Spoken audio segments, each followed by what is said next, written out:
To Germany now, and the Conservatives are celebrating winning the country's election. The results also saw large gains for the Fari Party Alternative for Germany, or AfD. Let's go live to my colleague Sumi Sander, who is in Berlin. Good morning, Sui. Good morning, Nikki. It's been a pretty short night here, as you can imagine, for Germany's political parties after this consequential election. And there was, of course, vote counting still taking place late into the night, and there were some important developments overnight as well that we should say, a lot of our viewers will not be familiar with the smaller parties here in Germany, but there was one, the BSW, which is a pro-Russia party, where there was vote counting happening into the night. And at the end, they did not make it into parliament. And the reason that matters is it means that the Christian Democrats, led by Friedrich Merz, who came out the biggest party, and the Social Democrats, Chancellor Olaf Scholz's party now, do have a big enough majority to form a coalition. So is for them, of course, a bit of good news because they wanted to, or Friedrich Merz wanted to form a two-party coalition, but the work still lies ahead. We have heard from German leaders on the morning talk shows here saying that they are holding talks with their own party, with the party leadership today. We're seeing the Social Democrats giving a press conference this afternoon, so we can hear a bit more from them about what they expect from possible coalition talks. The other big story is, of course, the Fari AfDU. They've been holding a news conference. I think we have some live pictures of that we can show as well. They have again been victorious this morning on the morning talk shows here in Germany, saying that their result after the late night vote counting got them above 20%. Again, a doubling of their previous election result. They say that is proof that German voters don't see them as extremists, as fascists, but rather as a party that is tackling the issues that voters want to see tackled, namely migration first and foremost, and then the economy. But if we come back to the Christian Democrats and Chancellor, or soon to be likely Chancellor, Friedrich Merz, he's expected to become the country's next chancellor again, having won the biggest share of the vote. And he's called for a coalition government to be formed very quickly. The reason for that, we know, of course, is because of the war in Ukraine. It's 3-year anniversary today, of course, and Chancellor Merz a big supporter of Ukraine. And he said his top priority will be supporting unity in Europe, which he said is needed to achieve independence from the United States, really. Strong words there from Friedrich Merz. Let's take a look at the preliminary results. Now, Friedrich Merz Conservatives, you see in black here, they were ahead of rival parties, but just below 30% of the vote. Esch that they had expected, we mentioned, of course.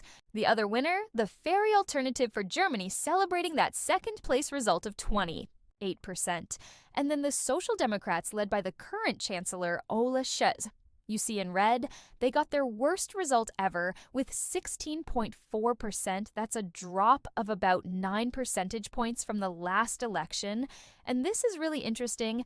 If you look at a map of where these votes were distributed, you can see that in the former east of Germany, the AfD, this blue color, really dominated the entire region. The West overwhelmingly went for the CDU. You see in black on the map, so really interesting voting patterns now over in the U.S. President Trump welcomed the CDU's victory, saying it was proof that Germans were like Americans, tired of the, quote, no common sense agenda, especially on energy and immigration. So those are the results that we've been looking at. Our Berlin correspondent Jessica Parker has more on how the night unfolded. The man now set to lead Germany, the center right politician, told his supporters that he understood the enormity of the task now before him. Meanwhile, flags were waving at the AfD election applause base. The Fari Right Party came second, its best ever result. They won't get into government as other parties won't work with them, but they say they're on the road to music power here at the election. Night HQ of the center, Right CDU party, the beer is flowing. So is the German sparkling wine. But AC Toist, I've been speaking to. So they are a bit disappointed about the results. They'd hope to do a little better. Nevertheless, this is the party that is in pole position to form the next government. What priorities does the next German government have to deliver on? Well, I think the most important thing is migration, then economics, but also internationally, we have to figure out the situation. With Ukraine, especially now with Donald Trump in that government and on American relations, Friedrich Merz gave this stark assessment TR after Trump's statements last week. It is absolutely clear that this U.S. government doesn't care about Europe. For now, though, it's time to build bridges at home. Pulling together a governing coalition in Germany, never an easy task. Jessica Parker, BBC News in Berlin. Well, as we've been hearing, Friedrich Merz, the leader of the Christian Democrats, again the likely next chancellor, has been talking also about the urgency of needing to form a government as quickly as possible.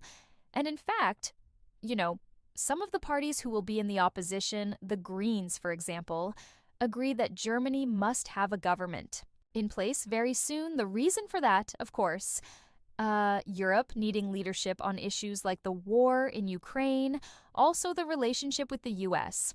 And I just want to again highlight what we heard from Friedrich Merz on the U.S. He said, "I have no illusion about what is happening in America, intervention from Washington."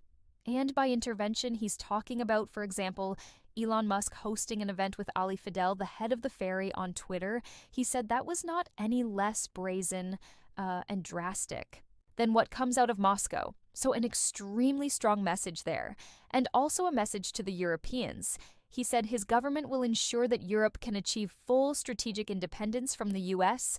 in its defense against Russia.